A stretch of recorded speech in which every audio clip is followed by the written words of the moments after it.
Dear ICSE and IAS student 2025 के board examination वाले, अभी 6 घंटे पहले यह इंफॉर्मेशन 14 अक्टूबर को रिलीज हुआ है जो आपके डेट शीट को लेकर है और काफी सरप्राइजिंग है, जिसको मैं यहां पर स्क्रीन पर भी प्रूफ के रूप में दिखला दे रहा हूं। यहां पर 5 सबसे बड़ी बातें आपके डेट शीट को लेकर आई हैं। ये डेट शीट काफी फ्लेक्सिबल होंगे, क्योंकि जिस तरह से इन डेट शीट के प्री वर्जन को शेयर किया गया, किन लोगों के साथ शेयर किया गया है, कुछ कहते हैं कि प्रिंसिपलों के साथ शेयर किया गया, कुछ कहते हैं कि अधिकारियों ने आपस में डिस्कशन किया, लेकिन मीडिया में रिपोर्ट्स है, टेलीग्राफ की रिपोर्ट्स है और यही रिपोर्ट कमोबेश थोड़े बहुत चेंज के साथ टाइम्स ऑफ इंडिया में भी छपी है, उनके ऑनलाइन एडिशन में। बताते हैं कि इस फ्लेक्सिबिलिटी का रीजन है कि आईसीएसई एंड आईएससी के जो सब्जेक्ट है, मेन सब्जेक्ट और उनके मतलब कि मेजर सब्जेक्ट और माइनर सब्जेक्ट, इन दोनों के बीच में इक्वल बैलेंस बनाने के साथ 2 सब्जेक्ट के बीच में जो मेजर सब्जेक्ट हैं, इनमें समय दिया गया है स्टूडेंट को स्टडी लीव के रूप में। अब माइनर सब्जेक्ट जिसमें कि प्रैक्टिकल और प्रोजेक्ट ज्यादा होते हैं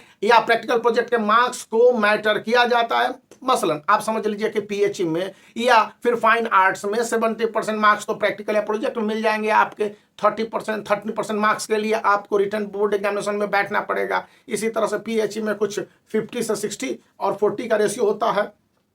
लेकिन जो मेजर सब्जेक्ट हैं 80 मार्क्स के पेपर या 70 मार्क्स के आईएससी में पेपर है साइंस सब्जेक्ट वाले में, वहां पर स्टूडेंट के लिए कम से कम 3 दिन के गैप देने की बात करता है। हालांकि कुछ सब्जेक्ट में अभी भी उहापोह मतलब कंफ्यूजन की स्थिति है कि क्या सीआईएससी कम समय में एग्जामिनेशन को कंडक्ट कर रही है और इसके रिजल्ट को भी मई तक निकालने के लिए preposition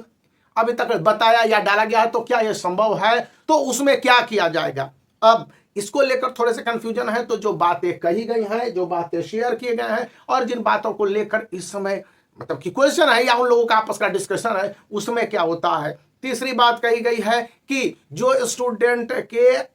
back to back examination और कॉपी चेकिंग के काम शुरू होंगे, इसलिए डेट शीट को इस तरह से बनाया जाए कि जो ट्रेडिशनल डेट शीट है, English paper 1, English paper 2, English paper 2, English paper 1, इस तरह से अगर शुरू होते हैं तो इंग्लिश के टीचर को संबंधित स्कूल रिलीव कर देंगे और वहां से रिलीविंग लेने के बाद जहां पर भी कॉपी चेकिंग के सेंटर बनाए जाएंगे वहां पर जाकर चेक करेंगे और इस तरह से जो फरवरी से मार्च के बीच का टेन्योर होगा ना, वहां पर स्टूडेंट को रिलैक्सेशन मिल जाएगा। इनबाउंड भी, क्योंकि क्लास 9th, क्लास 11th या फिर जो लोअर सेक्शन के क्लास है जो अपने चलते रहेंगे एज इट इज, और 10th और 12th के स्टूडेंट से और उनके एग्जामिनेशन से उनको ज्यादा